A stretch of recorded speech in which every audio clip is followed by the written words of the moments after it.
구독과 좋아요는 사랑입니다. 사랑 주세요. 안녕하세요. 작가 서부경입니다.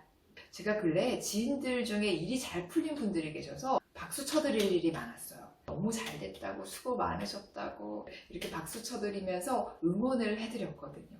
그런데 이분들이 공통점이 있더라고요. 어떤 공통점이냐고요? 몇 년 전부터 너무나 잘 될 거라고 제가 입버릇처럼 말씀드렸던 분들이 잘 됐더라고요. 제가 예언을 해서 잘 됐다는 게 아니라 누가 봐도 잘 될 만한 사람이 잘 됐다는 거예요. 그러니까 잘 됐다고 하는 사람들 중에 정말 안 될 것 같았는데 로또와 같은 벼락 행운을 맞고 잘 된 케이스는 극히 드물다는 겁니다. 그리고 이분들의 몇 가지 공통점이 있더라고요. 그래서 오늘은 일이 잘 되는 사람들의 특징을 이 근래에 읽었던 철학책의 내용을 발췌해서 말씀을 드리려고 합니다. 일이 잘 되는 사람들의 첫 번째 특징은 잘 될 수밖에 없게 세팅을 해놓는다는 겁니다. 순자 권하편에 나오는 글을 빗대어서 말씀을 드려보겠습니다. 흙을 쌓아 산을 이루면 거기에 바람과 비가 일어나고, 물을 쌓아 연못을 이루면 거기에 물고기들이 생겨나고, 선을 쌓고 덕을 이루면 신명이 저절로 얻어져서 성인의 마음이 거기에 갖춰진다. 이게 무슨 말이냐면 흙을 쌓아 산을 이루면 바람과 비는 거기에 저절로 생겨납니다. 우리는 그저 흙을 쌓아 산을 이루기만 하면 됩니다. 흙을 쌓아 산을 이루는 일은 하지 않고 비와 바람을 얻기만 기대하면 안 되지요. 흙을 쌓아 산을 이루면 마치 행운이나 선물처럼 비와 바람이 거기에 생겨나는 것입니다. 우리는 비와 바람을 만들지 못합니다. 그저 흙을 쌓고 산을 이루는 일을 할 수 있을 뿐입니다. 또한 물을 쌓아 연못을 이루면 거기에 선물이나 행운처럼 물고기들이 생겨납니다. 이렇듯 탁월함을 추구하고 덕을 이루면 마치 행운이나 선물처럼 신명한 통찰력이 생기고 성인의 마음이 따라서 갖춰지게 되지요. 우리 삶의 선물이나 행운 같은 일들은 하늘에서 떨어지는 것이 아니라 그 기반을 갖추었을 때 온다는 거예요. 흙을 쌓아 산을 이루었을 때 비로소 비와 바람을 만날 수 있다는 겁니다. 이 책에 보면 행복을 추구하지 마십시오.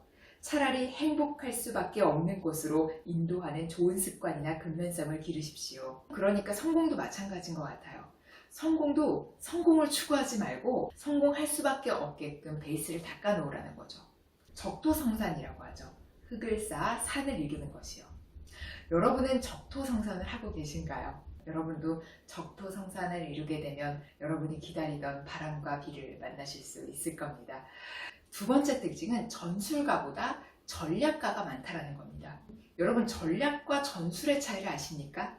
전략적 사고란 이미 만들어진 판 안에서 다른 것들에 대응하는 형태로 자신의 행동을 결정하는 것이 아니라 아예 판 자체를 새로 짜는 일이죠. 판을 새로 짜는 일에 대한 사고가 바로 전략적인 사고입니다. 그러면 전술적인 것은 뭐냐면 전략적으로 형성된 판 안에서 다른 여러 가지 종속적인 변수들을 다루면서 하는 행동들을 전술적이라고 할 수 있습니다. 전쟁을 일으킬 것이냐 말 것이냐, 전쟁을 일으켜서 국제 질서나 주변 국가의 관계를 어떻게 새로운 구도로 끌고 갈 것이냐를 생각한다면 전략적인 사고일 테고, 전쟁이 벌어진 상황 안에서 상대방에게 어떻게 대응하며 어떻게 공격할 것이냐, 어떻게 방어할 것이냐, 혹은 병력을 어떻게 전개시킬 것이냐 하는 것들을 생각한다면 이는 전술적인 반응이라고 볼 수 있습니다. 잘 생각해보면 어떤 일을 기획할 때 항상 대중적인 것들이 아무래도 상업적으로 연결이 되다 보니 기존의 정형화된 틀 안에서 차별화를 두려고 하고 거기서 뭔가 변형을 시키려고 했던 것 같아요. 그런데 마켓컬리만 봐도 신선식품의 컨디션을 최적화하기 위해서 그 누구도 하지 않았던 콜드체인 시스템을 도입을 하는데, 이처럼 판 자체를 새로 짜는 이런 비즈니스를 사실 하기가 참 어렵거든요. 작년에 코로나 때문에 막 정신없고 당황할 때 거기서 아주 전략적으로 대처했던 분 중에 정말 잘된 분이 또 계시거든요. 그분이 그 해안을 얻기 위해서 몇 날 며칠을 도서관에 가서 붙어서 살면서 계속 책을 읽으면 또 생각을 하면서 비즈니스 판을 다시 짰거든요. 그리고 그게 성과가 머지않아 일어나게 됐고 정말 잘 되셨어요. 그분을 제가 2년 전에 만났을 때, 그러니까 코로나가 일어나기 한참 전에 만났을 때도 제가 이런 말씀을 드렸거든요. 진짜 잘 될 것 같다고. 무슨 일을 하셔도 너무 잘 되실 것 같아요 라는 말씀을 드렸었는데, 그러니까 그때도 제가 느꼈던 것 같아요. 전략이 달랐어요. 확실히 판을 짜는 게 달랐다고 제가 느꼈거든요.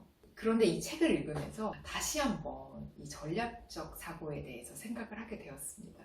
이렇게 전략적으로 가려면 기존에 있던 저의 고정관념과 저의 경험, 저의 생각들을 완전히 깨부시고 다시 세팅을 해야 되겠구나라는 생각이 들었습니다.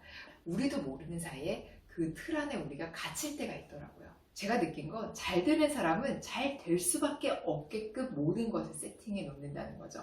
전략적 사고도 그렇고 엄청난 인고의 시간, 엄청난 노력뿐만이 아니라 주위 사람들을 대하는 태도, 사소한 모든 것들을 다 세팅을 완벽하게 해놓는다는 거예요. 이분들이 인고의 시간 끝에 어떠한 큰 행운을 인생에서 만났을 때 그 행운을 담을 수 있는 인격적인 수양까지 되어 있어야 그 행운을 품을 수 있다는 거죠. 우리가 살다 보면 커다란 행운, 선물 같은 기회가 주어지곤 하는데 그때 인격적으로 수양이 되어 있어야 그것을 품을 수 있다는 거죠. 그릇이 안 되면 그 행운을 흡수할 수 없다는 부분도 이 책을 보면서 다시 한번 생각하게 됐습니다. 즉 내가 내실을 쌓는 것이 너무나 중요하고 그리고 인격적으로 늘 겸손하게 다듬어 나가야 된다는 생각을 하게 됐습니다. 오늘도 적토성사는 한다는 마음가짐으로 힘내보자고요. 오늘은 여기서 인사드리겠습니다. 오늘 영상이 도움이 되셨다면 구독 꾹, 좋아요 꾹, 댓글 부탁드려요.